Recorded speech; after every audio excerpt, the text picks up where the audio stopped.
ธรรมาตราอันมีหัวข้อชื่อว่าอนัตตาและสติปัฏฐานข้อไว้เมื่อวันที่10 เดือนเอเปิลปี2523ปีพุทธศาสนา2566ว่าที่วัดอนัตตาวิปัสสนากรรมฐานหนองเขียวเวียงตะคิเล็กเมืองไตปอดออกคง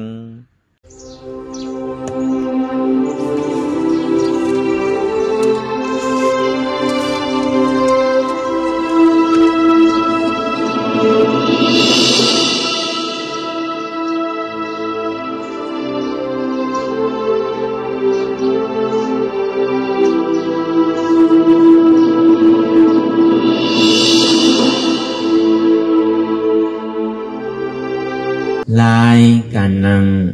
อนัตตาวิปัสสนาภาวนาหาหันยอดทำอนัตตาในไหนอ่อนต่างสุดไหนก็เอื้อวนางขากายกุดขาขวาทับต่างขาซ้ายก็ไรอำนั้นขาซ้ายทับต่างขาขวาก็ไรก็เอาในมือสองขอนต่างตับก็เอาในไว้ตัวเขาซื้ออย่าไปเคียงป้นอย่าไปหย่อนยานป้นก็เอาในที่เขาลับหูเนอเปิดหูยานปิงยาลับตาเนอเปิดตายานปิงยาอยากตัวตีมันนอวิญญาณถ้าใจเดียนผู้นั้นอันไหลเสียนั้นในที่มันพุทธป่อเกิดขึ้นเป็นมานั้นคือเขาหมอวางเป็นอนัตตาใดอ่อนต่างห้อมไปหันเจ็บไปหันทุกข้าปองใสอนัตตาเตอนี่ก็คือเขาตัวดีลมถอยใส่เขาออกอ่อนต่างถอยใส่เขายาวยาวถอยใส่ออกยาวยาวถอยใส่เขาลึกถอยใส่ออกลึกเขาในที่เขาวนวาเกิดออกในเขาวนวาตายเข้าในเขาวนวาเป็นออกในเขาวนวาลูกปองในเขาวนวาเกิดเวียบในเขาวนวาตายตีเต้มันลูกตีเลียวกันมากกว่าหนังเก่าเพราะว่าเกิดตายในมันเป็นความหังซากมันดีทอมมันน่ะเพราะว่าเป็นลูกเนี่ยมันเป็นความหังดีตีเต้มันลูกตีเดียวกันมากกว่าหนังเขาเกิดเป็นเนี่ยลู่ตายเนี่ยก้อยกาตัวหลอกลายเต็มลายหนังเก่าคือเขามีหยานตั้งหันซื้อใจหยานตั้งวนซื้อใจหันสะพอตีมะนำอู้เปิงไลเอาตั้งแต่ซี่โขต่อไปตีนกว่านั่นอันมันหันง่ายหันไพ่หันไว้นั่นก็เปิดอันเข้าหู้ความมาต่อถึงพ้องยามมือเหลียวเนี่ยลมเถยใส่เขาออกนั่นมันเหตุการณ์ไว้เสียเอาตั้งแต่เขาเกิดขึ้นมาตั้งแต่อยู่ในต้องต่อถึงพ้องยามมือเหลียวเนี่ยยังตึงมีลมเถยใส่เขาออกอยู่มือเขากว่ามือเขาไปมือเขาอุบมือเขาดาดมือเขาตึกนอนอยู่ใช่ไหมมันก็เข้าออกของมันอยู่ที่กันสองว่าตั้งหลังปนมานั่นไหนลองตั้งเกิดเป็นทุกข์ข้าลองตั้งเทาเป็นทุกข์ข้าลองตั้งเจ็บไหมใครหนาวเป็นทุกข์ข้าลองตั้งตายเป็นทุกข์ข้าลองตั้งผัดยานผัดดีกว่าผัดตายก็เป็นทุกข์ข้าซ้ำไรอยู่จำหิมอมโกนเตียนห้อมหับมักเจิกในก็เป็นทุกข์ข้าอันนี้พุทธคำพระเป็นเจ้าว่าเป็นทุกข์ข้าเสียจ่าเวลามันเป็นโพนาโจไว้หนังเก่าเหตุหักเงาอาจองมันเต้ๆเนี่ยก็เปิดหังลูกตีล้อผ้าต่อซาโมหะหมาหน้าติทีลูกตีใส่อาตาหมาหน้าเป็นมาใส่อาตาหยุ่มยำมาเป็นเก๋ามีเก๋า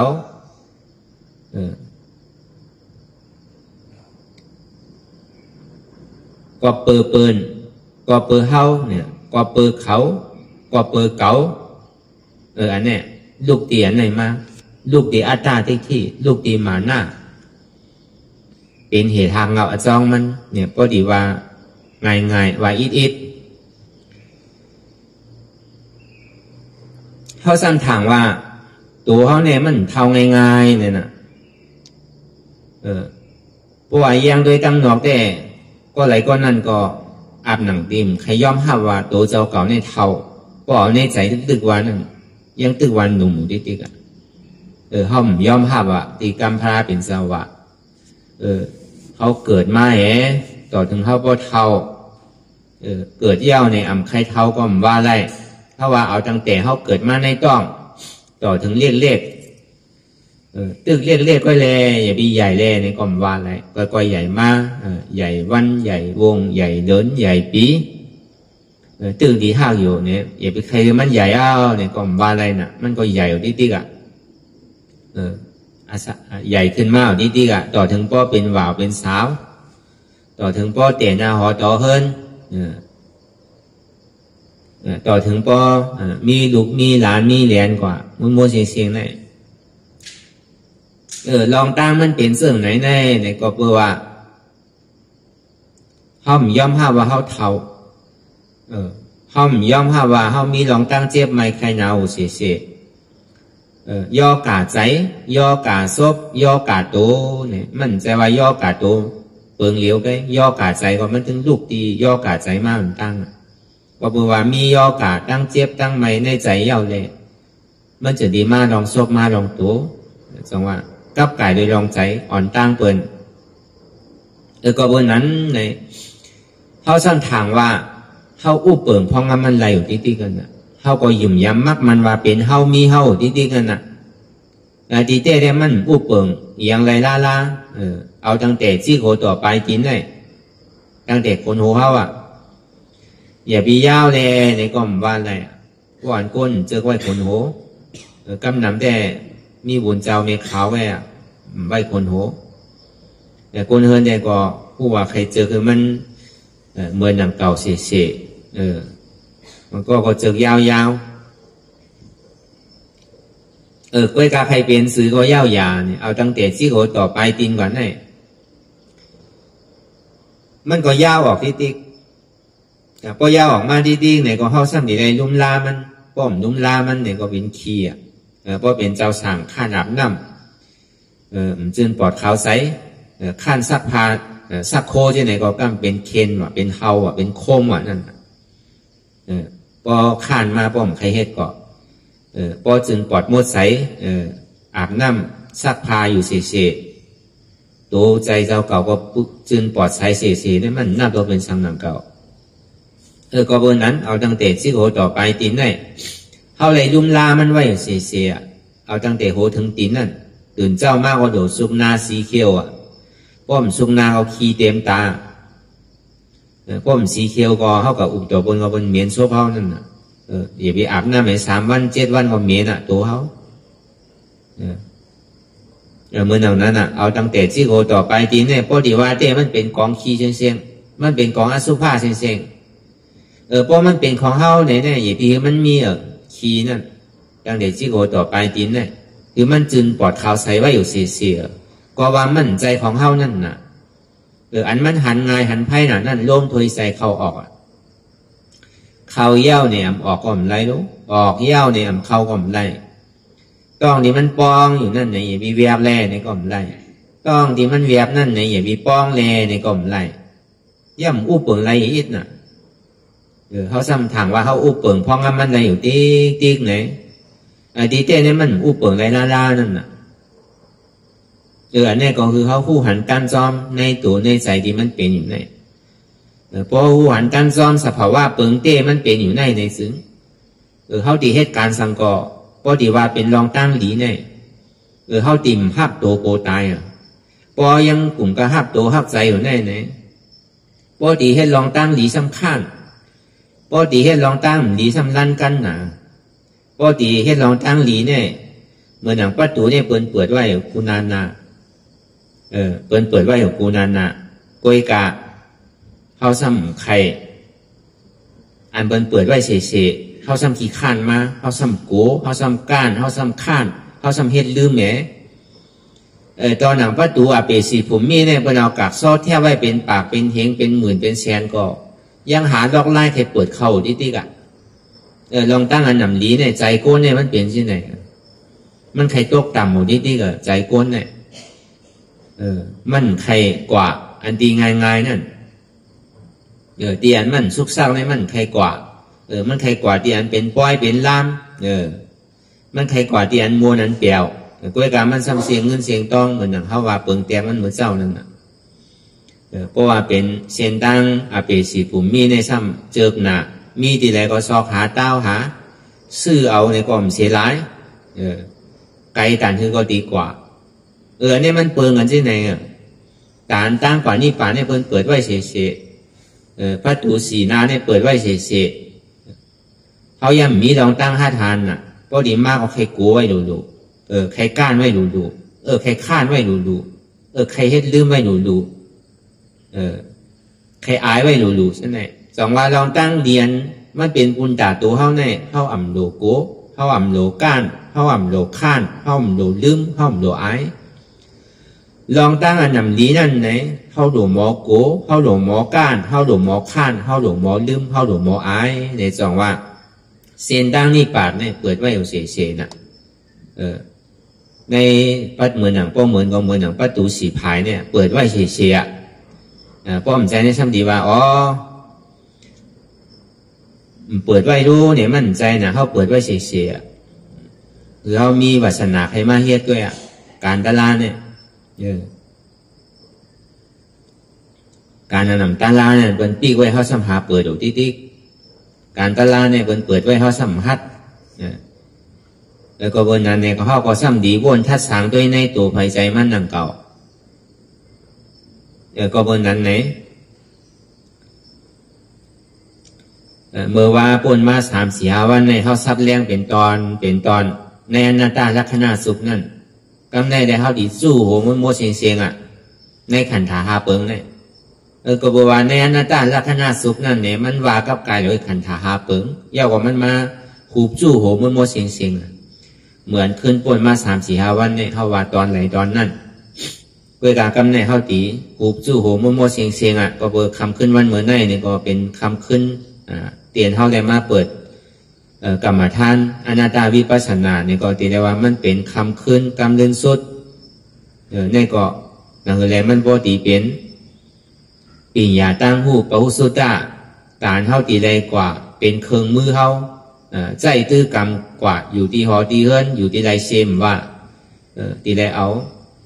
สอนอกสอนใจเอาเลยคุบใส่ไรเสียนั่นคือมันพอจุ่มกันไว้พอเขากับกายเลยอนันตลักษณะสุขกับกายเลยขันธาหาเปิงเย้าเนี่ยเขาซ้ำขึ้นอีกสื่อพ่อมหาสติปัฏฐานสี่เมื่อในเขาดีห่อเป็นปรมาณหมดเนี่ยมันลูกตีไหลมาเนี่ยอ่อนตั้งมันตีลูกอนันตลักษณะสุขออกมานั่นเนี่ยก็มันลูกตีธรรมะเสียจ่าอ่อนตั้งตีพระเป็นเจ้าเขากับห่อปันธรรมะเสียจ่าในอ่อนตั้งสุดทำคำสอนของพระพระเป็นเจ้าเขาเนี่ย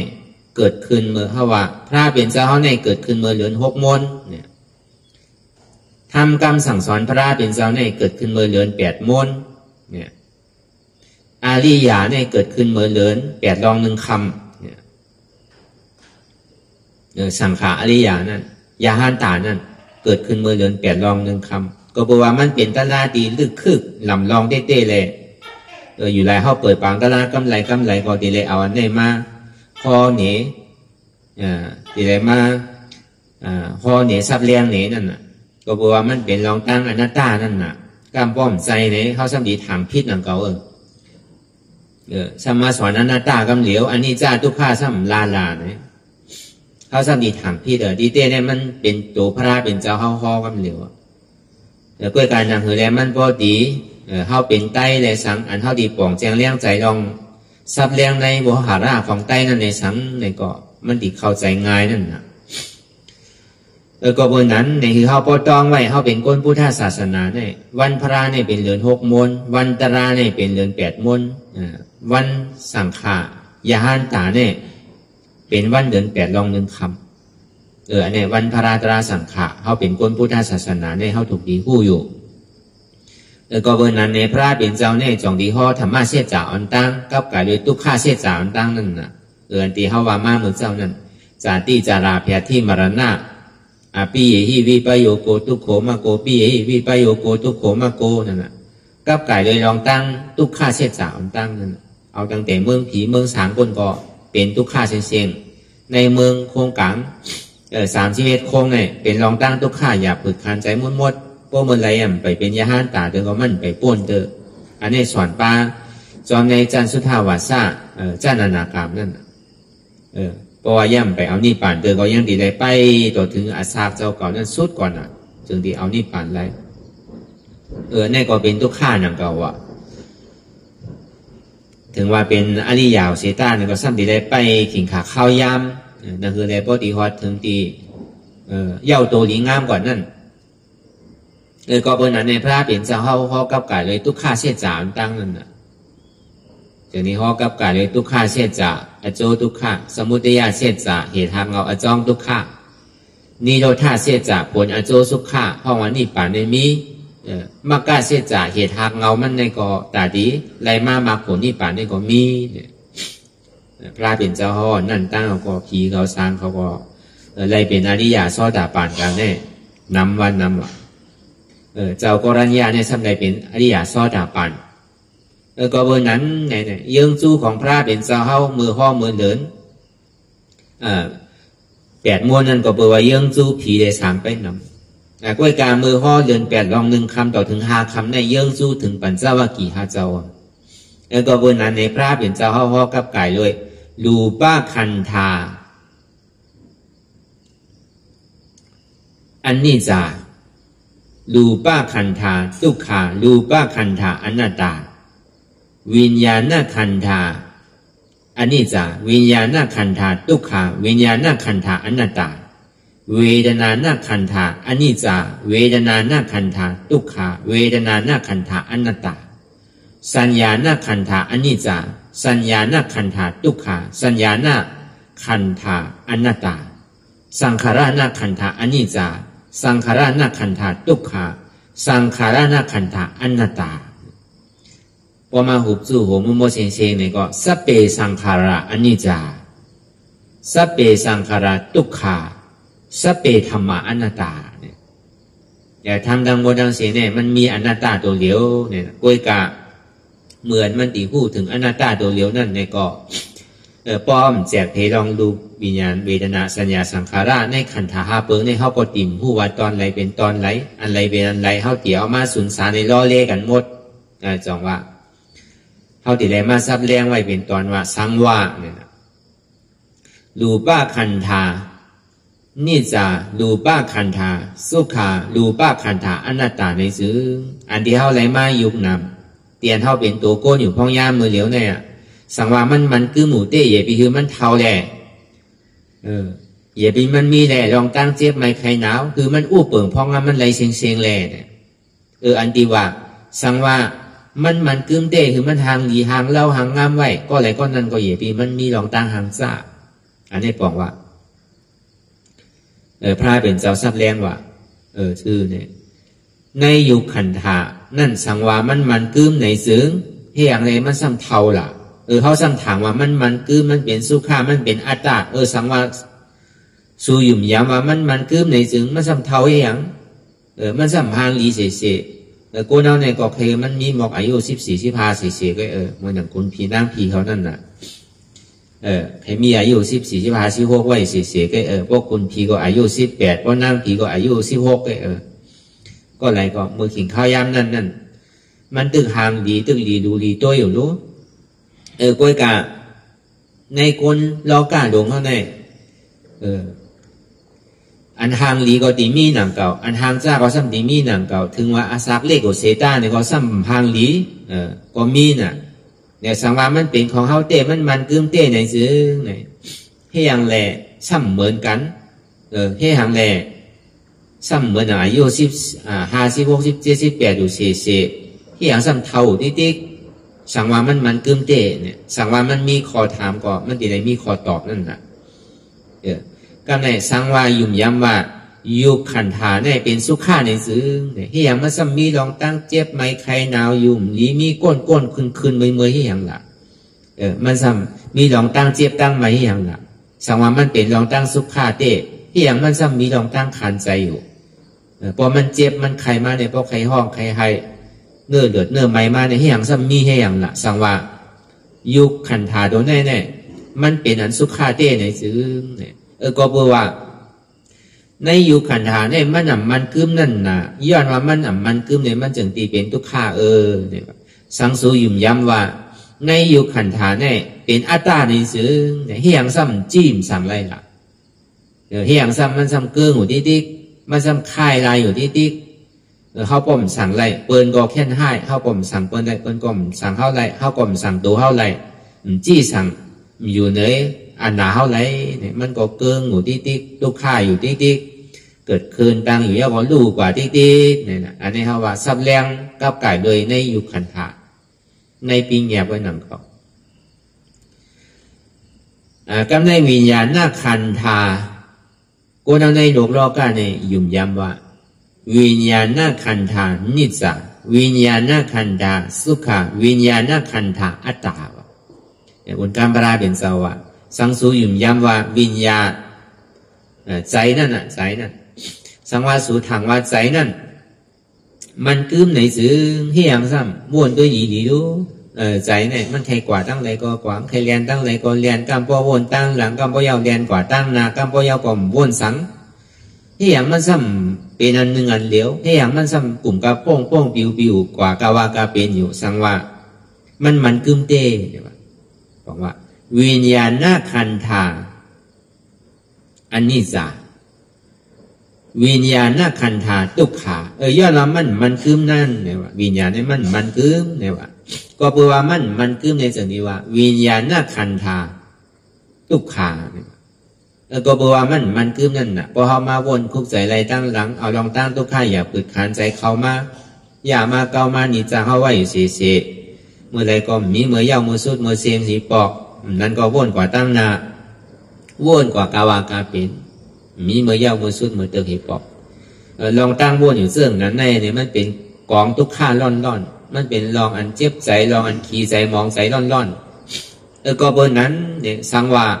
มันเป็นสุขาซึ่งหนังอันเท่าถังในซื้อที่อย่างซ้ำมันมีลองตั้งขี้ใจมองใจอย่างที่อย่างซ้ำมีลองตั้งซื้อใจปึงหนึ่งปึงเหลียวไปหลังอันนี้ผมว่าวิญญาณขันธาอันนี้จะวิญญาณขันธาทุกขาย้อนว่ามันกึมนั่นมันจะดีเป็นทุกขาเขาก็ใครคืออันสุขาในมันกึมก็กับมันกึมน่ะมันจะดีเป็นทุกขานั่นน่ะวิญญาณขันธาอนัตตาแล้วก็เบิดใส่เขาเนี่ยมันอู้เปิงพองมันไหลมันเคยโป้งก็โป้งกว่ามันเคยปิวก็ปิวกว่าว้วนกว่ากาวากาเป็นมีขอบมีแหลมไหลกว่าเลียดเดินลิงทางก่อนเนี่ยเบียนกิ่งหนึ่งเอาจับกิ่งหนึ่งแล้วก็เบิดใจในห้อมอู้เปิงไหลล้าห้อมจี้สั่งไหลล้าย้อนว่าจี้สั่งไหลล้าเลยจนที่ห้องว่าวิญญาณเนี่ยมันเป็นอนัตตาเนี่ยมันใจอัตตาสั่งว่ามันเป็นอัตตาเนี่ยเขาโดดสั่งคือก็กึดกำเหลียว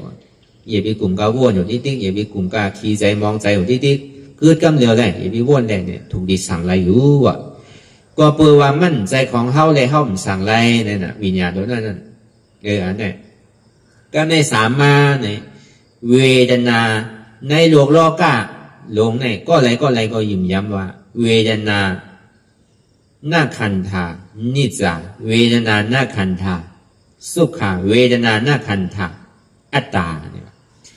สังสูยิ้มย้ำว่าเวทนานั่นมันกึ้มในซื้อก็ไรเสียมว่าก็ไรก็ใครเปี่ยวนะเวทนามันมี3 เปิงเนาะสุขาเวทนาทุกขาเวทนาอุเบกขาเวทนาปยอแกก็มี2 เปิงไงสุขาเวทตอมนาซาเวทนาซอมนาซาเวทนาทุกขาที่สุดแล้วก็สุขาที่สุดสังว่าเวทนานั่นไหนมันกึ้มในซื้อไหนคือมันเปี่ยวมวนเซ่อยุ่มโคไว้เฉยๆแล้วอันเปี่ยวอันเซ่อนั่นอย่าบีมันมีแล้วลองตั้งขี่ใจมองใจลองตั้งอันห้องอันไฮนั่นก็ว่าสั่งแลมันซ้ำมันกึ้มนั่นน่ะพอเปิดมันกึ้มแหละกั้มก็โขกั้มก็ไฮนั่นน่ะกั้มก็หลีกั้มก็ขี่นั่นน่ะก็เปิดนั้นนะก็ได้จากนี้มาดีวิญญาณขันธาทุกขาย้อนว่ามันกึ้มเนี่ยมันจะดีเป็นทุกขาว่ะ สังว่ามันกึมเดมันก่อมเป็นหนังเก่าทุกข้านั่นสังว่ามันเป็นนิจามันก่อผู้ว่ามันตีเป็นสุขาก้วยหนังเก่าก็เปว่ามันมันกึมเดมันจะดีเป็นทุกข้านั่นนะวินเวทนานั่นก็ในเวทนาหน้าขันธาอนัตตาก็เปิดห้อมอู้เปิดพองมันอะไรมังปอกอหลีมังปอกอขีมังปอกออ่ำลีอ่ำขีอันนี้มันเป็นสภาวะที่ว่าทุกข้านั่นเนี่ยก็เกิดขึ้นตั้งอยู่ย่อก็รู้กว่าอันสุขานั่นเนี่ยก็เกิดขึ้นตั้งอยู่ย่อก็รู้กว่าอุเบกขานั่นเนี่ยก็เกิดขึ้นตั้งอยู่ย่อก็รู้กว่าอันนี้มันเป็นสภาวะอนัตตามันจะอัตตาก็เบอร์นั้นเนี่ยอันนี้เขาว่ากับกันด้วยเวทนาหน้าขันธาอันนี้จะเวทนาหน้าขันธาทุกขาเวทนาหน้าขันธาอนัตตาก็ในสีมาเนี่ยในโลกโลกาเนี่ยก็เลยก็ยืมย้ำว่าสัญญาเนี่ยนิจาสัญญาเนี่ยสุขาสัญญาเนี่ยเป็นอัตตาสังสูยืมย้ำว่าสัญญาตัวนั้นมันกึมในสื่อที่ยาซ้ำกลุ่มกะกะวนลองหนึ่งเย้าลองหนึ่งเป็นอันลองเก่าล่อนเป็นลองอันที่เย้าสุดเสียงกว่าล่อนสัญญาเตียมันต้องกึมไว้อยู่นั่นก็กะวนกว่าเย้าในสังว่ามันวนกว่ามันวนได้เสียว่านี่ก็ซ้ำวนได้เสียอันหนึ่งเย้าวนมาอันหนึ่งวนกว่าอันหนึ่งตกลงกว่านั่นซ้ำพุทธบ่อเกิดขึ้นเป็นมาทางเฮ็ดที่ไหนอยู่ติ๊กสืบเป็นสืบลูกสืบวนสืบแทงอยู่ติ๊กมีเมื่อเย้าเมื่อสุดเมื่อเสียงอีปอกสัญญาลองตั้งดีเนี่ยวนได้เสียซ้ำวนได้เสียสัญญาลองตั้งขีเนี่ยซ้ำวนได้เสียซ้ำวนได้เสียอันนี้บอกว่าสัญญาหน้าขันธาอันนี้จ่าก็แปลว่ามันกึมเลยสัญญาหน้าขันธาทุกขาย้อนว่ามันกึมเลยมันจะนี้เป็นทุกขานั่นนะ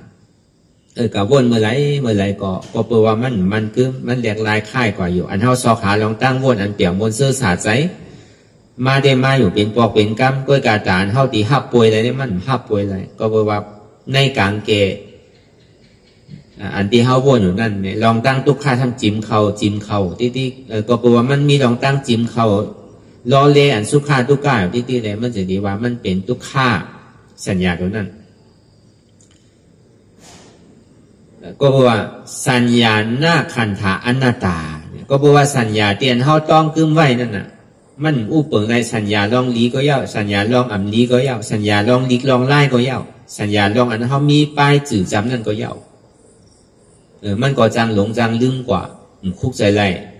ย้อนเปิดว่ามันมีลองตั้งจังหลงจังลืมกว่าลองตั้งอันเปี่ยวมนเซ่อลองตั้งอันลีนั่นเนี่ยมันใกล้ลืมลองตั้งอันอ่ำลีเนี่ยมันซ้ำพอลืมซ้ำหันนำเลยเสียลองตั้งลี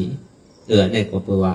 สัญญาหน้าขันธาอันนี้จะสัญญาหน้าขันธาทุกขาสัญญาหน้าขันธาอนัตตาก็บอกว่าสัญญานี่มันเป็นอนัตตานะ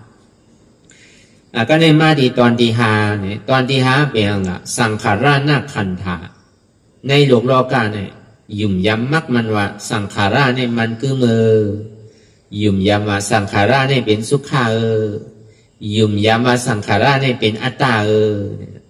สังขารในปองว่าเขาอยู่ในภาวะในยุ่มย้ำมักมันว่าเขาตายเป็นก้นเขาที่ได้ขึ้นเกิดเป็นก้นก็อย่างเก่าเลสังลองตั้งบนตั้งถางเขานั้นลองตั้งแหลกลายค่ายเขานั้นถามว่าอัน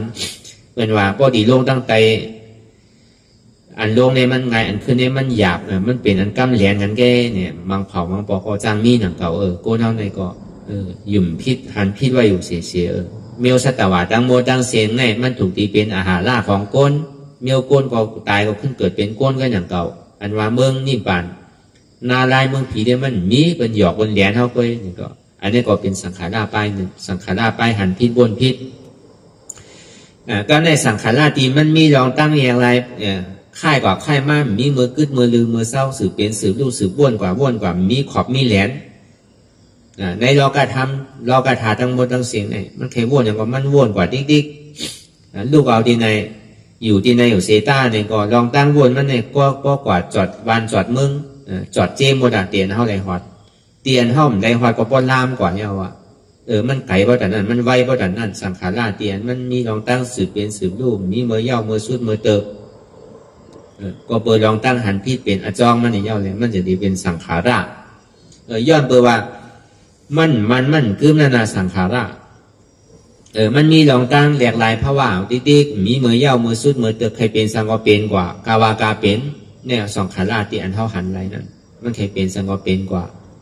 แหลกหลายค่ายกว่าสืบแหลกหลายค่ายกว่าวันหนึ่งวนเมียวหนึ่งเมื่อผูกมาวนเมียวหนึ่งกลางในเจ้ามาซ้ำเปิงหนึ่งกลางวันมาซ้ำเปิงหนึ่งลามาซ้ำเปิงหนึ่งในห้องว่าเป็นสังขาราอย่างสร้างของเสียงก็เปิดนั้นก็เปิดมันกึ้มย้อนมามันกึ้มแน่มันจะดีว่าสังขาราในเป็นทุกขาสังขาราหน้าขันธาทุกขาย้อนมามันกึ้มว่าหัวมันถึงดีเป็นทุกขามันสังขาราหน้าขันธาอนัตตาเนี่ยย้อนว่ามันกึ้มเป็นทุกขาแล้วมันจะดีว่ามันเป็นอนัตตาอู้เปิงพองงำไรจี้สังไรลาเนี่ยจังว่าอาวิจาปัจจยาสังขาราเนี่ยมันลุกอยู่ในมาทางกรรมก็เบอร์ทำมีอ่ำพันทำใจอ่ำหูจังที่ว่าสตวาตั้งโมตั้งเสียงในเกิดตายเอาเกิดเอาตายอ่ำหูกี่ภาวะศาสตร์ผันเปลี่ยนที่ไหนอยู่ตีตั้งหลังก้นมากก็น้ำเยี่ยวน้ำเทียงตั้งนานในสันติสืบเกิดตายก่อนตีกับเป็นสังในอนาคตตั้งนานในสันติได้ตายได้เกิดทั้งในมอกก็คือก่อมีเมื่อเย้าเมื่อสุดเมื่อตึงมีขอบมีแหลนเต็มปีกว่ากูวานกูเมืองกูผุ่งกูภาวะมีเมื่อเย้าเมื่อสุดเมื่อตึงปอกเนี่ยเนี่ยเขาว่าลองขันธาหาเปิงก็ในอันนี้เขาว่าขันธาหาเปิงในปีแงไว้หนังเก่าเพราะขันธาหาเปิงในปรมาเต้เตียนเขามาจ้างตื้อกำหมูพ่อยามอยู่เนี่ยรูป้าขันธาปีตุขาอนัตตาเหมือนเขาอยากด้วยในตัวในใจเขาอยากด้วยตัวตั้งกันเขาว่ามันวาลองใจเด้อรู้เอาตั้งแต่ที่โกต่อไปตีเนี่ยอยากด้วยเนี่ยรูป้าขันธานิจาเนี่ยสังวามันเป็นนิจาในจึงเหี่ยงมันจะมีลองตั้งแหลกลายค่ายอยู่ที่ๆละในตัวในกำเจ็บหัวกำเจ็บขากำเจ็บมือกำเจ็บตัวเจ็บพอจอดว่าเสียงเหี่ยงมันเจ็บตีเหลวไงเพราะว่าอยู่พอตัวกับมันซ้ำค่ายกว่าตีมันเดียวอ่ะกำเจ็บตั้งซ้ายกำเจ็บตั้งขวาเนี่ยมันว่ากับไก่เลยรูป้าคันธาอันนี้จาเนี่ยในยุคเนี่ยมันกึมเนี่ยอยู่วันเนี่ยมันมีลองตั้งสืบเป็นสืบลู่เรียงลายค่ายกว่าเจี๊ยบันวันเนี่ยมันใจว่ามีเป็นคืบเจี๊ยบันวันเนี่ยมันใจว่ามีเป็นศอกเจี๊ยบันวันเนี่ยมันใจว่ามีเป็นว่ามันมีลองตั้งสืบเป็นสืบลู่ที่เรียกถึงในห้องว่ารูป้าคันธาอันนี้จารูป้าคันธาทุกขาย้อนว่ามันกึมเนี่ยมันเป็นทุกขาขันใสอันเจ็บแก้นต้องตอดเนี่ยสารเนี่ยเป็นทุกขารูป้าคันธาอันนี้จะรูป้าขันธาทุกขารูป้าขันธาอนัตตาเขาสมักมันว่ามีหัวมีขามีมือมีตัวสังวามีหัวมีขามีมือมีตัวเนี่ยคือมันกึ้มแหล่อย่าไปคือมีหูหนกอย่าไปคือมีตาโมอย่าไปมีเควางจะเนี่ยเขาถูกดีสั่งอะไรอยู่สังวามันกึ้มเตะในอยู่ในปรมาสนั่นนี่ก็เพราะมันให้การอยู่อันเบาเนี่ยเขาใครทบหัวอันนักมันใครทบอันแข็งเนี่ยมันใครทบอันโอเนี่ยใครทบอยู่เนี่ยอันนี้มันถูกตีสั่งอะไรอยู่เยอะเนี่ยเพราะว่ามันมาเนี่ยก็เพราะว่ามันสั่งอะไรเนี่ยมันจะที่ห้องว่ารูป้าเนี่ยมันเป็นอนิจจาย้อนว่ามันเป็นอนิจจาในรูป้าเนี่ยเป็นทุกขาในรูป้าขันนั่นมันมีลองตั้งขันใสก็เบอร์นั้นแหละมันจะที่ห้องว่ารูป้าเนี่ยเป็นอนัตตามันสมัยเย้าที่ไหนล่ะไม่เย้าที่ว่าอ่ำใจหูเกาอ่ำใจขาเกาอ่ำใจมือเกาอ่ำใจโตเกาจะเนี่ยมันเป็นอนัตตารูป้าขันธาอนัตตาเนี่ยมันซ้ำขึ้นมาเย้าขึ้นตีอนัตตาก็ในประมาณที่วิญญาณหน้าขันธา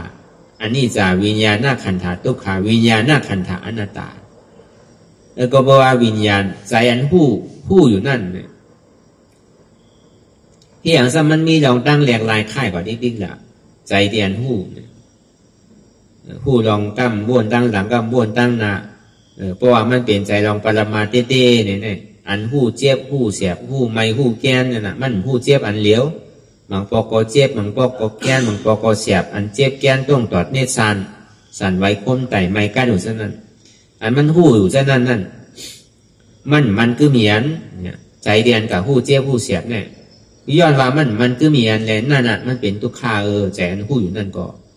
ย้อนว่ามันอู้เปิงพองมันไหลมันเป็นอนัตตาใจตรงนั้นมันใจเฮาเนี่ยที่แค่ว่าที่ไหนนั่นน่ะอันนี้เฮาว่าลองวิญญาณหน้าขันธามันก็ซ้ำขึ้นมาเย้าที่ว่าวิญญาณหน้าขันธาอนัตตาใจเนี่ยมันใจของเฮามันเป็นอนัตตา ก็เลยมาดีเวทนานาคันธาอันนี้สาย่อมเบอว่าพอมานั่งตรายเอาเนี่ยใจว่ามันเจ็บเฉยๆรู้อันเจ็บได้หูว่าเป็นทุกขาเวทนาอันเจ็บอันเสียบอันไม่นั่นมาบอกนางกว่าเนี่ยซ้ำมีเจ็บมีเสียบอะเพราะเขานางมาหึงเขาหัวน่ะเพราะเขานางมาหึงก็เมียเจ็บเสียบแก้นใช่ไหมเพราะว่ามันมีเนี่ยก็บางปอกก็เปลี่ยวเป็นสุขาเวทนาบางปอกเจ็บก็มใจมันเจ็บก็มใจในเป็นอุปอิคาเวทนาใช่ไหมว่ากับไก่เราเวทนาก็เปิดเวทนาเนี่ยมันกึมก้ามก็ทุกข์ขายก้ามก็สุขขายก้ามก็เป็นอุเบกขายเดี๋ยวย้อนว่ามันกึมเนี่ยมันจะดีว่ามันเป็นทุกข์ขาก็เปิดมันกึมเนี่ยมันจะดีเป็นทุกข์ขาก็เปิดว่ามันอุปเปิงพองมันไรในจากนี้ห้องว่าวิญญาณเวทนานาขันธะอันนี้จะเวทนานาขันธะทุกขาเวทนานาขันธะอนัตตาอันเฮาหยุ่มย้ำมักมันว่าอันเดียวอันโมนันเสื้อในเฮาซอกในหาอะไรตีเต้เนี่ยมันใจมันมาเยาวดีว่าเจ็บในก็อ่ำใจเฮามันเป็นอนัตตาเนี่ยมันสมัยเยาวดีในก็หนังเก่าอันเดียวอันโมนันเสื้อในเวทนาเนี่ยมันอุปเปิงพองมันไรมันเป็นอนัตตาเนี่ยก็ในมาในสัญญาณขันธาอันนี้จะย่อมว่าสัญญาเตียนมันต้องคือไม่อยู่นั่นเตียนเท่าว่าเมื่อเจ้ามันเป็นปีเงียบอันนี้เท่าว่าเป็นปรมาณสัญญาในปรมาณเนี่ยมันมีอยู่4เปิงอันมันแก่หยาบนั่นสัญญาในปรมาณเนี่ยมองพอเขาตัวเกือซ้ำเจ็บยิงตัวยิงเจ็บยิงเรียกอีกอ่อนมองพอก็เจ็บก็หันใจก็พ่วงปิวอยู่ได้สังตัวเห็นด้านไรได้สังแล้วพอเป็นที่นั้นมาเนี่ยมันขันอกขันใจมาเนี่ยในสัญญาตัวนั้นเปิงหนึ่งก็ในสัญญาทั้งเปิงหนึ่งซ้ำพอเขาตัวกว่าแต้มคืนน้ำคืนตัวคือก็ซ้ำน้ำคืนกันนั่นในสัญญาเนี่ยเหมือนหนังพอเขามันนั่งขิงขาเข้ายามมันเนี่ยเขานั่งเมื่อไหร่ก็มันมาเหมือนนั่นน่ะมันก็ดีหูว่าพอจำ2 ชั่วโมงมาเนี่ยมันมาแสบเนี่ยเดี๋ยวพอนั่งหึงกะก็มันก็สมามันมาดีผาดีแน่เนี่ยมันมาดีโกนมันมาดีแอลมันมาดีหมากกาวเนี่ยมันมาดีสันหลังเนี่ยอันจะไหนอันนี้ห้องว่าสัญญาหน้าขันธาพอมันมาที่นั้นเนี่ยมันดีเรียกไอ้เจ้าก็มันซ้ำเจ็บมันซ้ำเหลืออกเหลือใจประมาณที่นั้นซึ่งเดี๋ยวดีได้มีลองตั้งเกมันซื่อล่ะลองตั้งทบได้คู่ว่าทบกันกูก้อนนั่นเก่าด้วยการลอกไล่แต่ดีเกเนี่ยซ้ำดีได้เกซื่อมันดีได้มีอยู่4เปิงกันว่านั่นแหละพวกเขากะวนเปวนเนี่ยก็ผู้ว่าเขาเป็นก้อนผู้มันอยู่เซต้าเนี่ยก็มันซ้ำตื้อเท่ากว่าหาจอมมันอยู่ติ๊กอันเจ็บเนี่ยมันมาเป็นเช่นนั้นเขาวางออกป้มถูกตีถูกตั้งเมื่อนั้นหมักลอกกิงจอมโกนโว่ที่นั่นน่ะซ้ำดีเลยให้เธอล่ะเอาสติดีมาอยู่ดีร่มเธอใส่เอาหน้าตากับตัดตีเวดนะเฮ็ดกำเหลียวกันนะสังวามไรล่า1 2มาเนี่ยปล่อยเป็ดกำ1ก่อนอันเจ็บที่มันเหตุการณ์อยู่ตั้งใจนั่นบอกขึ้นมาวนดีร่มเธอใส่เขาเกิดออกตายเขาย่อมออกก่อมไล่ออกย่อมเขาก่อมไล่ป้องย่อมเบียบก่อมไล่เบียบย่อมก่อมป้องก่อมไล่อุปเปิงพ่องมันไรเนาะอนัตตาเฮ็ดยังไง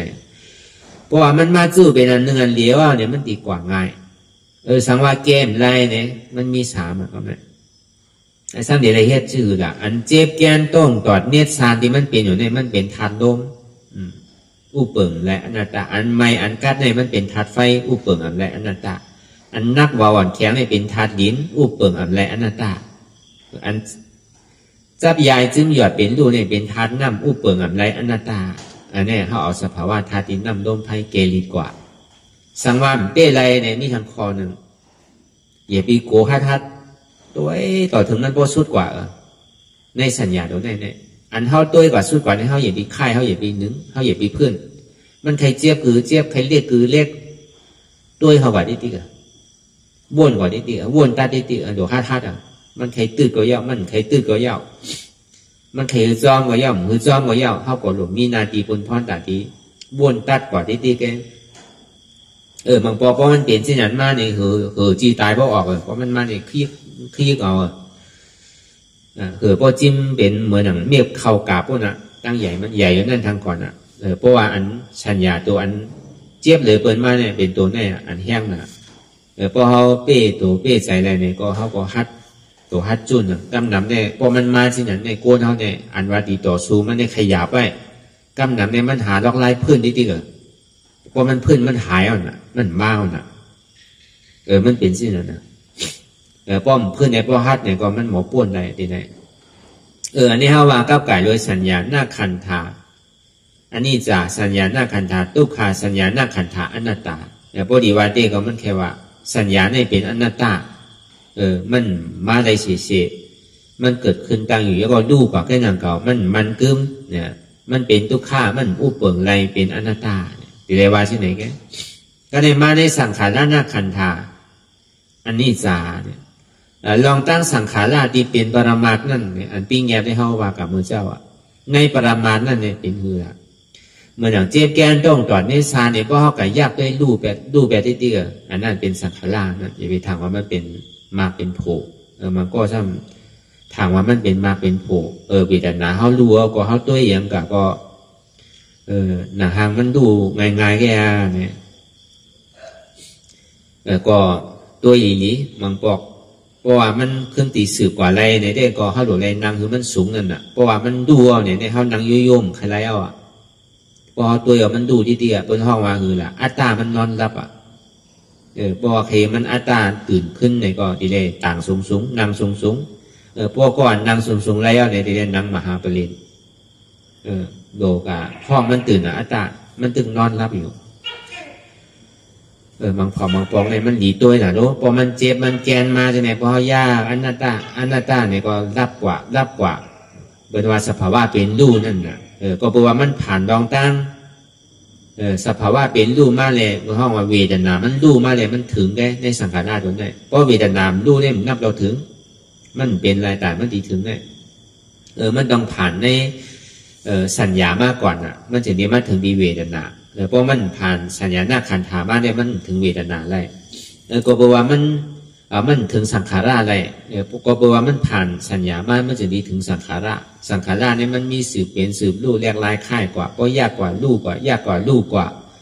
เนี่ยมันมามีที่ว่าเวทนาลู่เนี่ยเป็นลู่สุดเนี่ยเป็นลู่พุทธเนี่ยตัดพุทธกิเลสหักเนี่ยอันนี้มันถึงจุงขันธาน่ะเพราะเวทนาลู่เนี่ยอย่ามีเนี่ยโจมเตอ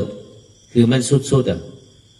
พอมันนานสุดก็โดนั่นคือมันติเจียวสุดนั่นก็มันมีอยู่น่ะลอกไล่นะเขานางนั่นเพราะนางไล่เก่าเต็มใครไล่เอาอ่ะดิเดนนางไล่สูงทางสูงนางคือหันเจ็บไวเนี่ยมันติเจียวสุดมันลู่ก็เนี่ยมันไปสุดรู้ตัวอัตตามันเต้มันไปจู้เลยน่ะเพราะว่าเวทนาลู่เป็นลู่สุดเป็นลู่พุทธเนี่ยตัดพุทธกิเลสหักเนี่ยพอมันสุดมันดูว่ามันสุดก็มันไปพุทธพอมันดูว่าสุดเดียวพุทธเดียวก็ตัดขาดคำเดียวอันนี้ในสังขารตัวนี้มันมีลองตั้งที่ไหนสังขารหน้าคันธาอันนี้จ้า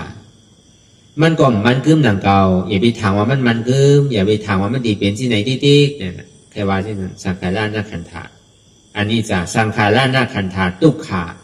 ย้อนว่ามันกึ้มเนี่ยมันก็เป็นทุกข่ายอยู่ไว้หนังเก่าอย่าไปกะจอมมูลจอมเปี่ยวเลยวนกว่าที่มันทำหลีวนน่ะเพราะมันมาที่นั้นนั่นเพราะมันหลีวนเนี่ยลองตั้งถางพิษเนี่ยถางไม่เอาอารมณ์เปี่ยววนน่ะนี่ป่านี่เป็นอะไรเป็นที่ไหนเป้วนไงน่ะกูบอกในอับเนินน่ะตีนดูเวลาวนกำไหนดูกำนั่นเนี่ยซ้ำถางพิษหนังเก่าซ้ำหลีวนน่ะซ้ำโจมอยู่ในลองตั้งสภาวะเป็นดูโจมอยู่ในลองตั้งอนิจจาอยู่มันบอกว่าเป็นอนิจจาอย่างมันจะมาเป็นนิจจารู้เพราะมันเป็นนี่ป่าเนี่ยมันเลยเป็นลูกมันถึงได้กัดเย็นไว้ใจเป็นอันหนึ่งอันเดียวมีลองตั้งเป็นลูกมีลองตั้งทุกข้ามีลองตั้งที่มันเป็นอนัตตามันเป็นอมตะก็เบอร์นั้นเนี่ยมันยังมีสภาวะแหลกลายเป็นลูกสืบลูกอยู่เนี่ยมันยังตึกอยู่ในสังขาราอยู่ย้อนตัวว่ามันมีดองตั้งเป็นลู่เลยมันเป็นสังขาราในส่วนที่ห้องว่าสังขาราหน้าคันธาทุกขามันจะมีเป็นทุกขาก็เปว่ามันอู้เปิงเพราะงั้นมันไรเลยมันจะมีว่าสังขาราหน้าคันธาอนัตตาบอกว่าสังขาราเนี่ยมันเป็นอนัตตามันก็สำคัญมาหูจู้โหมดตึงปึกตึงเสียงเอาก็อันหันเนี่ยเป็นยุธาตุ ใจหันนั่นเป็นยุคธาตุใจอันหันนั่นเป็นวิญญาณธาตุเป็นวิญญาณขันธะอันหันนั่นอันหู้นั่นอันหันนั่นเป็นรูปขันธะอันหู้นั่นเป็นวิญญาณขันธะอันห้าวนั่นเป็นเวทนาขันธะอันต้องนั่นเป็นสัญญาขันธะอันเดียมันมีรองตั้งแหลกลายค่ายอยู่นั่นมันเป็นสังขารขันธะใจหันใจหู้ใจหับใจต้องใจแหลกลายค่ายกว่าเพราะมันยังตึงมีอันที่ไหนอยู่ที่บอกว่าขันธาหาเปิงเนี่ยมันกึมย้อนว่าขันธาหาเปิงเนี่ยมันมันกึมเนี่ยมันเป็นทุกข์ย้อนว่ามันเป็นทุกข์เนี่ยมันอุปเปิงเพราะว่ามันไรเนี่ยมันเป็นอนัตตาเนี่ยมันจะดีมาอุปจูโหว่าสเปสังขาราอนิจจาสเปสังขาราทุกขาสเปสังขาราอนัตตาเนี่ยก็ใจสเปธรรมะอนัตตาเนี่ยก็ใจสังขารเนี่ยมันเป็นอนัตตาเนี่ยก็ใจพระเป็นเจ้าเขาในดีเดียว่าอุปจูโหมัวมัวเสียงเสียงในอนัตตาลักษณะสุว่ากับกายโดยขันธาห้าเปิงเสียงเสียงว่ากับว่าอันเท่าหยุ่มยำมากมันว่ามันคือมือเป็นสุขาเป็นอัตตาเนี่ยในพระเป็นเจ้าอ่ำใจมันมันคือมันเป็นทุกขาอุปเปิงไรมันเป็นอนัตตาเนี่ยในซับแรงกับกายโดยขันธาห้าเปิงต่อถึงปอยาวกว่าถึงหาอันหาเปิงยาวนี่ก็ในปัญจวัคคีย์หาเจ้าเนี่ยเป็นยาหานตามโมดนาพระเป็นเจ้าเขาก็สูหนึ่งยาวก็เจ้ายาหานตาก็เกิดขึ้นยาวนาหาสู่ปัญจวัคคีย์หาเจ้านั่นในกำเนิดโสตีเลือนแปดลองหาคำนั่นในผีเขาช้างเขาก็อันมาป่องตีอันในหูจู้โหมัวเสียงเสียงในขันธาหาเปิงในนำหนาวะบางอันเนี่ยป่องว่ะในยุควิญญาณวิญญาณเนี่ยพอมาหูจู้หัวมัวเสียงเสียงเนี่ยบอกกันเสียงว่าตรงที่ว่าสเปสังขารานิจาเนี่ยบอกว่าสังขาราตั้งหมดตั้งเสียงเนี่ยนะหูจู้ว่าเมืองผีเมืองสางว่าเมืองโกนน่ะมันกึมนาอย่าไปทางว่ามันกึมสู้เป็นคุณผีอยู่ได้สังคุณเป็นคุณสางอยู่ได้สังสู้อย่าไปถามว่าสู้ที่เป็นเสียเพราะเมื่อกู้สู้เสียงเขาก็ตึงหัวตึงตีตกมากกว่าหนักเก่าตีเลยว่าใช่ไหมจังว่าสเปสังขาราทุกขาย้อนมาผีได้สังในสังโกนได้สังขาราอันไรเสียมว่ามีวันมันมาถ่อมยิ่งในเดือดสีผีได้สังแค่หนาเข้าใจเนี่ยเลยโกนแค่หนาพอดีว่าชัดก็ชัดแล้วมันไปเข้าใจรู้พอดีว่าเปิตาอสุรากายน่าไล่ก็คำได้ห้าวันน่ะมิ้วเนี่ยพระเป็นเจ้าพ่อก็เขาก็ติ่มห้าผู้โดยการในห้าว่าห่อกับกายโดยโกนอันตีป่องใสอันป่องใสให้เป็นทางหนักโกนปัญจวัคคีย์หาเจ้าเขาอะไรผีได้ช้างว่ะอันไรตะลาก่อนเนี่ยผีช้างก็ไรน้ำนาว่ะมาป่องตีอันสังขาราเนี่ยว่ะตีได้ว่าพอป่องก้อนใต้เขาก็เป็นผีก็เย่าเป็นช้างก็เย่าเป็นโกนก็เย่าเป็นคุณเอาข้ามลงก็เย่าอย่าไปถามว่ามันกึมเนี่ยมันตึงตีมีลองตั้งแรงลายค่ายอยู่ที่ที่ได้เป็นคนผีอยู่เสียเป็นไรที่ได้เป็นคนสร้างอยู่เสียเป็นไรพวกผู้สูเสียก็หัวตึงตีตกมากขึ้นด้วยหนังเก่าที่ได้ว่าที่ไหนก็เบอร์มันกึมโน่ย่อนามันกึมในผีก็ดีสางก็ดีก้นก็ดีเป็นน้ำหูน้ำตาเป็นอันห้องอันไห้ห้องว่าเป็นทุกข้าย้อนบ่ามผู้หันถึงสภาวะอนัตตาเลยที่เต้มันอู้เปิ่งเพราะงั้นมันได้ยินเสื้อเอลองย้อนเบอร์ว่ายุ่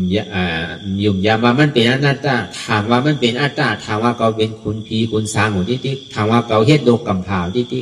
ถามว่าเขาเป็นคุณเอาข้ามเป็นก้นกัดก้นแขนหมดที่ย้อนเบอร์ว่ามันใจมันเป็นของเฮาเต้มันเป็นอนัตตาไว้กูเจอกูลองอ่ำมาเป็นผีเป็นก้นเป็นสางมันเกิดขึ้นเย้าในสีตาเพราะมันตั้งอยู่จบแก้บ่อนกำเหลียวเลสังกำเนิดสุดมากกว่าถึงตีโต้กว่าก็หนังเก่าเนี่ยบอกว่าสเปสังขาราอนัตตามันว่าที่นั่นนะเพราะเป็นที่นั่นมาเย้าเนี่ยก็ปัญจวัคคีย์หาเจ้าเนี่ยเตมอนาเป็นยาหันตาพีเขาสร้างเขาก็ได้อริยากว่าตั้งนำเพียรดีมาถ่อมเมื่อตั้งในธรรมจักรนั่นซ้ำขึ้นมาขึ้นสืบถอมทางไหนก็อันขึ้นมากขึ้นโผก็มีนำหนังกับเก่าว่าผีในสามเนี่ยมันจะว่าเป็นซอดาปานเสียงว่าอันเป็นสกิตากรรมก็มีอันเป็นอนากรรมก็มีอันเป็นยาหันตาก็มีว่าผีสามนั่นเนี่ยมันจะว่าผีในไรกึ่งต่างแต่ที่ได้ซอดาปานเข้มใจผีเขาสร้างเขาได้ซ้ำเลียดหรือโก้เขาทำก่อนน่ะ ตัวเตะความมันอีกนึงก็กู้หมดกำเดียวปีสามไงก็บอกว่านั่นว่าเป็นพีเป็นสามเป็นมุงมองสุตองพระเป็นเจ้าแต่ที่เกิดมา10เนี่ยก็บอกว่ากามลีเต้นั่นน่ะการเรียนมาทบคำสั่งสอนพระเป็นเจ้าเนี่ยอันนี้เขาว่าก้าวไก่เลยอนัตตาลูกตีไหลมาสมาวะอนัตตาดีตีเนี่ยดีเต้ก็อันนี้ก็ซับแรงกว่าโมจะว่าอันนี้จ้าก็ว้าวทุกข้าก็ว้าวป้อมมีอันนี้จ้าทุกข้าก็อนัตตาก็ซ้ำจังลาดหนังเก่ามันก็ซ้ำดีเลยปึงอิงลงอันนี้จ้าทุกข้าสมาธิที่หันทุกข้าหันอันนี้จ้าทุกข้านั่นน่ะบริวารเตสมาสังกัปปะวนว่าทุกข้าเนี่ยเป็นอนัตตาเพราะว่ามันมีดองตั้งหันเปิงเหลียวก็เนี่ยมันมีดองตั้งเทียบตัดเนี่ยมันไปเย้านะมันหันทุกข้าหันเจี๊ยบที่นั้นหันสภาวะเป็นดูหันทุกข้าที่นั้นทุกข้าในซ้ำตีเหตุสื่อตีเป็นเก่าเป็นเก่าคือการกำหนักเนี่ยมันมักมันมาเป็นเก่าเป็นเจี๊ยบเก่ามังเผามังปอกได้หยุ่มยำว่าเป็นใจตัวเก่าก็ใจอยู่ใจเก่าก็ใจอยู่ก็มาวนทัดสางตัวก็เพราะว่ามันเป็นเครื่องมือแต่ที่ให้สมถะเนี่ยมันเป็นอนิจจาทุกข้าน่ะที่เขาสร้างเขาบางจุ่มที่เขาเฮ็ดสมถะนั่นก็เปิดเขาหยุ่มยำว่ามันกึ้มเตะคนเขาว่ารับรูปไรเป็นรูป้ารับนามไรเป็นอรูป้ารับขันธาไรเป็นอริยานในเฮาหุบชื่อคือรับขันธานั่นน่ะเพราะว่ามันหันอนิจจาทุกข้าซับเลี้ยงอนิจจาทุกข้าเปิงเดียวก็เนี่ยก็อันสูงสุดมันก็มันเดือเสียพอรับรูปไรจุนตัวไรก็การมันจุนใจของมันที่เป็นรูป้านั่นน่ะปัทมาทุติยาตติยาสามพอรับนามไรเนี่ยก็เปิดว่ามันถามว่าป้อมมีก็เปิดมีตัวเนี่ยจะนี้มีทุกข้าป้อมมีตัวก็ทุกข้านั่นน่ะมันก็เป็นอาดูป้าวะก็เป็นดูป้าวะใช่ไหมน่ะเพราะว่ารับดูไรก็เป็นดูป้ารับนามอะไรก็เป็นอาลูป้าเพราะรับขันธาอะไรก็เป็นอริยาแต่ที่รับขันธาอะไรเนี่ยสมาธิที่ในหัวมันหันมาเป็นอนิจจาในทุกข้าสมาสังกัปปะเนี่ยลำลองผู้ว่าทุกข้าในอ่ำใจเก่าอนัตตาอันเนี้ยมันเป็นรองอนัตตาอันเนี้ยมันเพราะว่าวนเจ้านั้นหันเจ้านั้นเนี่ยรับขันธาเพราะรับขันธาอะไรก็เป็นอริยานะเนี่ยเขาว่าเขากับไก่ด้วยลองอนัตตาลักษณะสุขก็บอกว่าเขามาเห็นอนัตตาในข่าวต่างบอกเก่าขึ้น10ขึ้นเยา11ขึ้นเยาเลยสังเขาก็ดิ่มหูว่าอนัตตาอย่างซ้ำเป็นอนัตตามังเผามังก็เขาก็ยามยินก็กรรมยามเฮ็ดมังเผาก็ตึ้งยามเฮ็ดลาก็มีอันสองว่าอนัตตาเนี่ยมันเป็นคำสอนของพระเป็นเจ้าก็บอกว่ามันเป็นตราลึกคึกหล่ำลองเต้ๆมันเป็นตราประมาณมันหมดตาดีชอดเอาปัญจวัคคีย์5เจ้าเลยเสียนั่นทำชอดเอาผีสางเขาก็เลยตรากว่าห้างไผ่ห้างมันเนี่ยมันเลยว่ามันหล่ำลองเต้ๆน่ะลองตั้งหันในลองตั้งบนเนี่ยมันปลาเลยอนิจจาทุกขาเนี่ยเป็นลองตั้งหันย้อนเปิดว่าอู้เปิ่มของงามมันไหลเนี่ยมันเป็นลองตั้งเทียบตัดลองตั้งบนเนี่ยมันดีเลยกูกันน่ะอันนี้จ้าทุกข้าเลยป้อมหันอนัตตาก่อนไรนั่นก็ดีเลยหันอนัตตาเพราะว่าหันอนัตตาอย่างอันนี้จ้าทุกข้าก็หันน่ะเพราะว่าหันอันนี้จ้าตัวเองเนี่ยทุกข้าเป็นหืมไปหู้เนี่ยมันก็หันอันนี้จ้าที่นั่นแกก็กับเพราะว่ามันหันทุกข้าเนี่ยมันตึงหันอันนี้จ้าจอมก็เปิดมันลูกที่อันนี้จ้ามาเนี่ยมันถึงที่เป็นทุกข้านั่นแหละเหมือนเท่ามีลูกมีล่างเนี่ยแหละเพราะมันตายกว่ามันกึ้มน่ะหนุ่มก็ตายเท่าก็ตายแล้วเพราะมันตายกว่าเขาเป็นทุกข้าเป็นน้ำหูน้ำตาเป็นใจเก่าเศร้าว่ามองใจขี้ใจมองอันนั้นก็ทุกข้ามันก็เกิดแล้วนะอันนี้จ้าในทุกข้าเพราะเมื่อไรเขามีดองตั้งเทียบตัดก็ดูเก่าเนี่ยก็เมื่อมันมากกว่าเก่าก่อนห้องมันมาหนังเก่ามันแค่มาเมื่อไรก็มาเขาก่อนห้องมันมาหนังเก่าถึงที่มือมันมือก็ช่ำจังเฮ็ดหือละของว่ามั่นใจดูเขาเตะรู้ใจปีใจนอกเขาเตะรู้เขามาทบยากันโจแก็บโจข้าวไว้กำนึงสุดมากกว่ามันตึงตีกู้ว่าตีได้ผัดกันของว่ามันอู้เปิ่งพองงำไรจี้สั่งไรน่ะนอเนี่ยมันเป็นอนัตตาพอมีดองตั้งวนที่ไหนมันจะดีว่าเป็นตราวิปัสสนาอันวนเสื่อมไหนในห้องวันรับขันธาลองตั้งหันอยู่ในซ้ำวนเนี่ยบอกว่ารับดูเลยรับหนาอันนี้เขาต้องไว้อันเขาอย่างนี้ตราสภาวะเป็นดูมากนั่นทุกข้าเป็นคือก็เขายังไปหู้เดินนั่น นั่นก็เลยมันดีขึ้นสื่อผู้จักทุกข้านั่นก็เลยมันพอดีเทียบตัดว่ามันเป็นอนัตตาเนี่ยเขาสำคัญดีเลยขึ้นสร้างนั่นเก่าใจว่ามันหลีอยู่ก้อยกะนั่นก็เลยเขาพอดีตัวตอนก่อนนั่นเขาสำคัญดีเลยคัดใจในนั่นเก่าอันนี้ก็ลองหนึ่งก้าวไก่โดยอนัตตาลักษณะสุขนั่นขอเมื่อเจ้าเขาสัมวาดีเลยเพราะมหาสติปัฏฐานสี่อันนี้ก็ก้าวไก่โดยยุบนามคันธานั่นเก่ามันดีใกล้เลยยินเบิ่นว่าสติปัฏฐานสี่รู้คืนนาอะไรก็ไล่คืนนาตั้งออกก็ไล่คืนนาตั้งโต๊ะก็ไล่คืนนาตั้งห้องก็ไล่คืนนาตั้งจานก็ไล่เหมือนเป็นขาดย่ามนั่นน่ะกำนำได้อะไรยินเดได้ถอมมันนำน่ะเพราะว่ามันหูเมียวมันได้ก็มันลาลีคืนกับกูตีกูตั้งก็ห้ามไล่หนังเก่าป้อมใจมันดีมอเน่กันนั่นน่ะอะไรก็เป็นตะลาเพื่อหนังเก่าเนี่ยมันจังเป็นเช่นนั้นอันนั้นบอกว่าเพราะว่าคนหู้เนี่ยเป็นลาดนะเหมือนเช่นนั้นเพราะว่าหมู่ลองมันนั่นกายานุปัสสนาสติปัฏฐานนู้เป็นสังเนี่ยมันมีอยู่กายานุปัสสนาสติปัฏฐานจิตานุปัสสนาสติปัฏฐานเวทนานุปัสสนาสติปัฏฐานธรรมานุปัสสนาสติปัฏฐานอันนี้กับกายโดยมหาสติปัฏฐานสี่ที่ในอยู่ทุตที่เจ้าก็เลยลงไว้มีอันหนึ่งมหาสติปัฏฐานอันนี้ก็พวกก็เลยนั่นก็มือถ่อมด้วยก็เลยนั่นคือเนี่ยมันพอดีต่อยกันในขันธาเปิงมันเป็นตราปรมาเต้ๆนี่แหละมันซ้ำปาจอมตราปรมาเต้ๆนี่แหละก็จะดีขึ้นสืบพ้อกับกันกว่ากายานุปัสสนาสติปัฏฐานนั้นรู้เป็นหือเนี่ยมันทำแจกเหวไว้สองอันนำเก่าในกายาปีแงบเลยในกายาปรมาตในจิตาปีแงบเลยจิตาปรมาตในเวทนาปีแงบเลยเวทนาปรมาตในธรรมาปีแงบเลยในธรรมาปรมาตนำเก่าในกายานุปัสสนาสติปัฏฐาน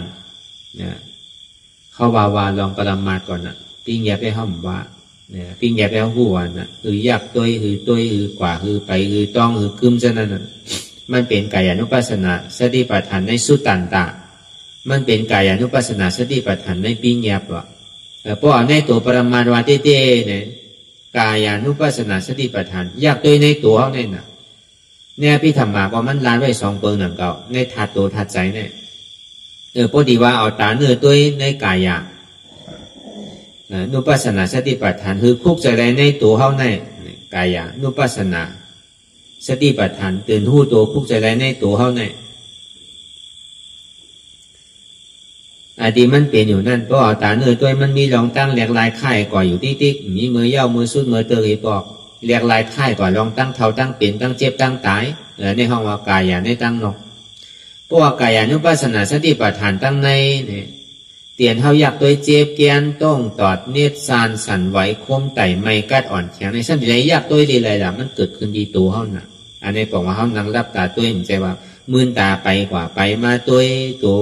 อันนั้นมันเป็นกายาในปรมาณใจในกายานุปัสสนาสติปัฏฐานในปรมาณในเหมือนเขานั่งภาวนาอยู่โมเดลเนี่ยโดยตัวเปิ้นโดยตัวเจ็บเปิ้นโดยตัวอย่างเปิ้นตัวในตัวในใจเจ้าเก่าอยากตัวในตัวตั้งแต่จิโกต่อไปตินเนี่ยอันมันมีรองตั้งสภาวะเจ็บแกนต้องตอดเนตรซานสั่นไหวคมไต่อันมันมีรองตั้งซึ่งในห้องว่ากายานุปัสสนาสติปัฏฐานตัวในตัวเนี่ยอย่าไปแรงกว่าตัวตั้งแรงอย่าไปตัวกว่าตั้งนอกตัวในตัวที่มันพูดปอกเกิดขึ้นเป็นอยู่เรื่องหลังไหนเนี่ยตัวในตัวหันในตัวน่ะก็ในสัมมีธรรมะพอตัวหันในตัวสัมหันในตัวกลุ่มกหันนอกตัวที่ได้ใจเป็นสติปัฏฐานใจเป็นกายานุปัสสนาสติปัฏฐานว่าตัวหันในตัวซื่ออันที่เก่ายุ่มย้ำมักมันว่าอันเจ็บแกนต้องตอดเนี่ยสั่นไว้เนี่ยมันมีรองตั้งแหลกลายค่ายกว่าติ๊กเนาะอยู่เป็นตีเป็นตั้งกล้ามใครเกิดขึ้นก็เกิดขึ้นกล้ามถามว่ามันดีมีเป็นคือเป็นว่าเป็นสอกก็ซ้ำมีมันสืบเป็นสืบรู้แหลกลายค่ายกว่าติ๊กอันนี้บอกว่าเขาตัวในกายานุปัสสนาสติปัฏฐานเขาสมบูรณ์หันถึงว่ามันเป็นอนัตตาเลยสังมันเป็นอนิจจาทุกขาเลยสังลองตั้งอนิจจาเนี่ยมันถึงเหตุการณ์ทั้งมันอยู่เยอะว่าเขาจำเป็นหรือเปล่าฮู้ว่ามันเป็นอนิจจาเป็นทุกขาเนี่ยมันดูฮู้ว่าเขาก็ที่เรียกว่ากายานุปัสสนาสติ ประธานเนี่ยตัวในตัวคือหันในตัวเนี่ยตัวเดียวมันเป็นเจ็บแกนต้องตอดเนสานอยู่ใช่ไหมอันเจ็บแกนต้องตอดเนสานเนี่ยมันใจตัวเฮาเนี่ยมันเป็นอนัตตาที่ได้วนที่ไหนอ่ะในกายานุปัสสนาสติปัฏฐานน่ะตัวในตัวอย่างที่มันมีตัวน่ะตัวหันในตัวอันในมันเตะเนี่ยมันมีหัวมีขามีมือมีตัวมันมีลองตั้งอันการยึดยับกับมันว่าหยุ่มยำว่ามีตัวนั่นน่ะมันมีลองตั้งหันพิษวนพิษว่าหยุ่มยำว่ามันเป็นตัวมันตีเตะมันใจตัวมันเป็นสภาวะยุคอันหนึ่งในกายานุปัสสนาสติปัฏฐานเนี่ยเวลามันมีลองตั้งสืบเป็นสืบรู้นั่นน่ะมันอู้เปิ่งพองงำมันอะไรเนี่ยมันจะดีสืบเป็นสืบรู้ติ๊กใจตัวเฮาอนัตตานั่นน่ะก็ดีว่าในกายานุปัสสนาสติปัฏฐานจิตานุปัสสนาสติปัฏฐานอันนี้ก็เผยไว้2อันนั่นก็เพราะป้าในปีแงบตั้งดอกทำเป็น3-4 อันก่อนกล้วยกาพอออกปรมาว่าร้อนนั่นทัดสามด้วยใจนั่นน่ะพออยู่ใจงุนงิดอยู่หยาบขึ้นขั้นคานใจจ้าเจียมดีวนกว่าตั้งหลังวนกว่าตั้งหน้าเตียนเอาเฮ็ดกันอยู่กูวันนั่นน่ะวนกว่าตั้งหลังวนกว่าตั้งหน้าเฮ็ดที่ไหนอยู่ติ๊กป้อมกุ้มทิ้งจี้สังไรลองตั้งอันนี้จ้าเลยทุกข้าก็มันถึงเหตุการณ์ทั้งมันน่ะลองตั้งอันใจวนอยู่เนี่ยมันวนลองตั้งทุกข้าแม่นน่ะมันเป็นอันนี้จ้าวนลองตั้งทุกข้าอันนี้จ้าเลยทุกข้าเนี่ยมันถึงเหตุการณ์มันไว้เสียเพราะว่าวิญญาณนาคันธาในจิตานุปัสสนาสติปัฏฐานในจิตานุปัสสนาสติปัฏฐานเนี่ยตัวดีๆแหละอันมันเป็นปรมาเต้ๆในใจอันหู้เจ็บแก้นต้องตอดเนตรสานสันไว้นั่นด้วยการใจอันหู้เจ็บแก้นต้องตอดเนตรสานสันไว้เนี่ยจ่องมันเป็นใจเฮาว่าตัวใจคือหันในใจว่าอันที่เฮาหยุ่มยำมักมันมาเป็นใจเฮาในใจเตี้ยวหาคือหันในมันว่าอันกะหันในมันในหู้หันว่ามันยึดยับกับมันว่าเป็นใจมันน่ะเป็นอัตตานั่นน่ะหยุ่มยำมาเป็นใจเก่านั่นน่ะที่ได้เอานั่นออกว่าเอาตั้งในมันออกว่าอันที่หยุ่มยำมักมันว่าเป็นใจเก่านั่นตีเต้มันใจเก่าอ่ะมันเป็นอันคู่หลายๆแกอันคู่เจ็บคู่เสียคู่ไม่แกว่าในส่วนนี้ว่ามันนำใจเก่าอนัตตานั่นนะพอตัวในจิตานุปัสสนาสติปัฏฐานก็ตัวในตัวก็มันใจตัวเก่าอนัตตาตัวในใจก็มันใจเก่าอนัตตาอันตัวในตัวเป็นกายานุปัสสนาสติปัฏฐานอันตัวดีใจเนี่ยเป็นจิตานุปัสสนาสติปัฏฐานอันตัวดีเวทนานั่นเป็นเวทนานุปัสสนาสติปัฏฐานว่าในเวทนาก็มันแจกไว้เป็น2 อันมังปอกอทุกข้ามังปอกอสุข้ามังปอกอทุกข้าลูสุข้าลูอันนี้มันเป็นตีเปิกมันแกอันที่ในร้อนมันเต้ๆในตัวเจ็บคือหันในเจ็บอ่ะตัวเวทนาคือหันในเวทนาอันเก่าเจ็บเก่าเสียบเก่าไม่เท่านั้นน่ะเขาสอนกันกูวันนั่นน่ะเนี่ยมันเป็นเวทนานุปัสสนาสติปัฏฐานว่ะพอหัดก็เจ็บเนี่ยมันใจเก่านั่นน่ะอนัตตานั่นน่ะมันใครเจ็บคือเจ็บใครเสียบเสียบใครไม่ก็คือไม่มันใจเก่าเนี่ยมันเป็นอนัตตาก็ในธรรมานุปัสสนาสติปัฏฐานเนี่ยในธรรมะเนี่ยก็มันสั่งแจกเพไว้อันนึงหนึ่งเก่า2 อัน3 อันหนึ่งเก่าถ้าวานลองอันปรมัตถ์มุดอ่ะมันแจกเพไว้2 อันได้ธรรมะกูซื้อกูลองเนี่ยมันมีลองตั้งเกิดขึ้นตั้งอยู่แล้วก็รู้แบบไว้หนึ่งเก่ามีอะไรที่มันคืมไหลเต้เนี่ยอันนี้มันเปลี่ยนเปิกพอโดยธรรมมือหันในธรรมอ่ะหันในธรรมเนี่ยมันหูบจู่ว่ากายาจิตาเวทนาอนัตตาในกายาก็เป็นอนัตตาในจิตานั่นก็เป็นอนัตตาในเวทนานั่นก็เป็นอนัตตาในธรรมะนี่ก็เป็นอนัตตาอันที่คู่อยู่มาเดี๋ยวเนี่ยคู่อันเขาจะในมุนหมดก็เป็นอนัตตาจังว่าตัณหาตั้งหลังในสังอติกาลาปนมาในสังตัณหาตั้งนาในสังตัณหาปัจจุบันเมื่อเหลียวนั่นในสังซ้ำขึ้นหูบจู่โหว่าตั้งอติกาลาปนมาก็ดีตั้งนานั่นก็ดีปัจจุบันพยายามเมื่อเหลียวในก็ดีในก็มันเป็นอนัตตาอันที่คู่อยู่ทำทั้งหมดทั้งสิ้นในก็เป็นอนัตตาก็ในเพราะว่ามันมีเป็นลอกลายตาอันดีหูบจู่โหมันโมเสียงเนี่ยก็อ่ำใจตัวเก่าอ่ำใจเก่าอ่ำใจเจ็บเก่ามันเป็นอนัตตานั่นน่ะหันอยู่คู่อยู่ย่อมหับวางเป็นอนัตตานั่นน่ะอันหันอยู่นั่นเป็นกายานุปัสสนาสติปัฏฐานอันคู่อยู่นั่นเป็นจิตานุปัสสนาสติปัฏฐานอันห้าวนั่นเป็นเวทนานุปัสสนาสติปัฏฐานอันว่างอะไรนั่นเป็นธรรมานุปัสสนาสติปัฏฐานเนี่ยมันว่าก้าวไก่เลยมหาสติปัฏฐาน4กวยกะตีปื้ออิงเหลือเส กายะอันเดียวเลยซ้ำเอาใจมาก็ไม่ไล่นั่งเก่าพอเขาอยากตีกายานุปัสสนาสติปัฏฐานนี่มันตีตืดเวทนาแหละจิตตาเนี่ยไม่อยู่ที่นั่นนะธรรมะก็ไม่อยู่ที่นั่นนะมันตีได้ตืดมาตีเดียวกันนะใจว่าตัวอันเดียวในไรตะลามันเป็นไรขึ้นนาอะไรก็ไรอันว่านั้นมันใจมันตีได้ปึงอิงเลยเซโตเพราะตีปึงอิงเลยเซอยู่กันเดียวแหละป้วนกว่าก็มันเหมือนเขาว่ามามือเศร้านั่นน่ะมันตีเป็นดูป้าเพราะปึงอิงใสเนี่ยมันตีเป็นอาลูป้าเพราะปึงอิงเวทนาเนี่ยก็มันซ้ำดีขึ้นเป็นลูกขึ้นก็อย่างเก่ามันก็ซ้ำขึ้นปอกับที่เป็นอนิจจาขึ้นก็อย่างเก่าแล้วก็เบอร์นั้นในมหาสติปัฏฐานสีในเขาปึงอิงหรือเสตัวเป็นใหญ่ได้สังมันก็ซ้ำขึ้นปอกับงามมันขึ้นตีในอนัตตลักษณะสุขในขันธาเปิงก็อย่างเก่าจองว่าเอาปึงอิงเรือเสียตัวเลยอันเดียวเลยก็ไล่เนี่ยมันไล่ปึงอิงเรือเสียใจตัวใจอันเดียวก็เนี่ยก็ไม่ไล่ปึงอิงเรือเสียเวทนาอันหนึ่งอันเดียวเลยเอาปากกล้วยเนี่ยก็ไม่ไล่มันดีเลยปึงอิงกันนั่นน่ะในกายะในจิตตาในเวทนาในธรรมะมังปอกอพอเอาตัวเนี่ยก็มันเย้าแต่ว่ามันดีเจ็บตัวแห้งห้าก็เจ็บตัวแห้งเนี่ยก็เขาดีเลยปึงอิงเรือเสียตัวเป็นแห้งใหญ่เพราะปึงอิงเดือเสตัวแห้งใหญ่นั่นเนี่ยก็ในจิตตาเนี่ยในเวทนาเลธรรมะมันดีมาจู้เป็นอันหนึ่งมาจู้ดีในกายานุปัสสนาสติปัฏฐานเพราะมันใจก็ปึงอิงใจเป็นอันใหญ่ห้าเพราะปึงอิงเดือเสียนธาตุผู้เป็นอันใหญ่เนี่ยในกายาเนี่ยมันเป็นอันโซนไพ่มันน่ะดมแห้งไพ่ดุกดินแคมน้ำแห้งนั่นน่ะมันก็ซ้ำดีได้ปึงอิงเดือเสียกายาในเวทนาเลธรรมะมันจะดีเกิดขึ้นที่นั้นก็ได้เหลือเสว่าตัวเจ็บมันหันเจ็บบินตั้งออกก็เจ็บบินตั้งโต๊ะก็เจ็บบินตั้งห้องก็เจ็บบินตั้งจ้างก็เจ็บอันนี้ปึงอิงเลยเวทนาเป็นแห้งใหญ่เพราะว่ามันมาเสื่อนั่นก็เปิดว่ามันมีเวทนาอะไรในย้อนเปิดว่ามันมีตัวมีใจเนี่ยมันจะนี่มีเวทนาเพราะมันมีตัวมีใจเนี่ยมันตีเอาแต่ใดแค่เวทนามันมีอะไรจังว่าเพราะเขาปึงว่าเวทนาเขาซ้ำมันเหมือนมันแผ่ไว้อยู่สีนาอันว่านั่นนาอะไรก็นามหาสติปัฏฐานสี่นานว่ามันได้ตืด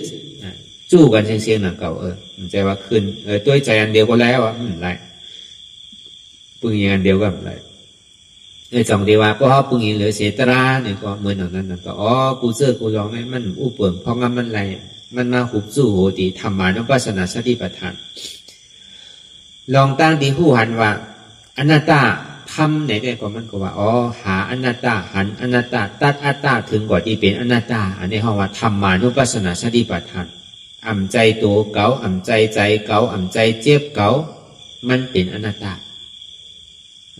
อันนี้มันเป็นรองตั้งธรรมานุปัสสนาสติปัฏฐานหันอยู่คู่อยู่ยอมหับวางเป็นอนัตตาได้เป็นธรรมานุปัสสนาสติปัฏฐาน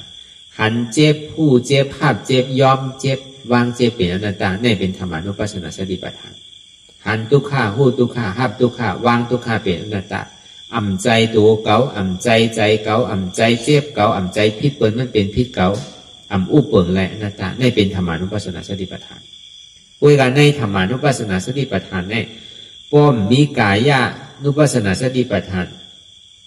มีจิตานุปัสสนาสติปัฏฐานมีเวทนานุปัสสนาสติปัฏฐานเนี่ยก็มันจำเป็นตลาเลยเมื่ออันเขาก็อยู่เมืองเนสัญญาณสัญญาตนะอาลูป้าเช่นนั้นน่ะคำจังอะไรเฮตลายเอาน่ะก็เปิดมันมีอันน่ะบางทีก็มีขันหาเปิดในมีอันเดียวก็อัน4ตัวในรับ8คือตัวหนึ่งบางทีก็มี2ตัวก็อัน3ตัวในรับ8บางทีก็ซ้ำมี3ตัวก็มันเตรียมนั่นน่ะเพราะมันเตรียมให้3เมียวอันดิ่มเตรียมขันหาเปิดเนี่ยมันถอนตลาดเพราะมันเข้าใจว่าอันเข้าใจไรตลาดก่อนเนี่ยมีขันหากำนำในมีขันธา5เปิดหมดมันจะได้เข้าใจว่าแล้วก็เบอร์นั้นนี่ก็ซ้ำแรงกว่าก้าวไก่เลยมหาสติปัฏฐานและอนัตตลักษณะสุขอันที่เขาเรียกกันอยู่กูวันๆในก็มันก็เป็นที่ไหนก็หนังเก่าก็การมันแจกเพคือมันผู้เป็นตอนในการที่เขาเรียกกันอยู่กูวันก็มันก็ก้าวไก่เลยมหาสติปัฏฐาน4หนังเก่าก้าวไก่เลยขันธา5เปิดหนังเก่าแล้วก็เบอร์นั้นเนี่ยก็เขาเอาหยานปิญญาเขาบ้วนทัดสางตัวในตัวในใสเตียนเอาเฮ็ดอยู่พ้องย่ำเหลียวได้มันก็เป็น กายานุปัสสนาสติปัฏฐานจิตานุปัสสนาสติปัฏฐานเวทนานุปัสสนาสติปัฏฐานธรรมานุปัสสนาสติปัฏฐานอันตัวเนี่ยมันเป็นกายานุปัสสนาสติปัฏฐานอันหู้ใจเนี่ยมันเป็นจิตานุปัสสนาสติปัฏฐานอันหับเจ้านั่นเป็นเวทนานุปัสสนาสติปัฏฐาน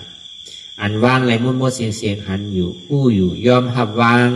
อยู่วิญญาณเวทนาเป็นอนัตตาอ่ำใจตัวเก่าอ่ำใจเก่าอ่ำใจเจ็บเก่ามันเป็นอนัตตาอันในห้องว่าธรรมานุปัสสนาสติปัฏฐานอันเนี้ยดีกว่าที่มามันแล้วก็บนนั้นในเนี่ยคือเขาเอายามปิญญาเขาวนยาวเข้ายามหึงอย่าไปว่าไพ่ป่นตีอย่าไปว่าเทิงป่นตีเตียนเฮาหันเตียนเฮาวนเตียนเฮาวนเตียนเฮาหันนั่นหึงเพ่งเป็นกันกว่าวนต่อถึงเจ็บนั่นพอสุดกว่าวนต่อถึงทุกข้าพอสุดกว่าตัดต่อถึงอัตตาพอตกพุทธขาดกว่าอะไรที่มันพุทธป่อเกิดขึ้นเป็นมานั่นคือเฮาปอหมอวนวางเจ็บตัดเป็นอนัตตาสัพพอไหลไหนสาธุสาธุสาธุ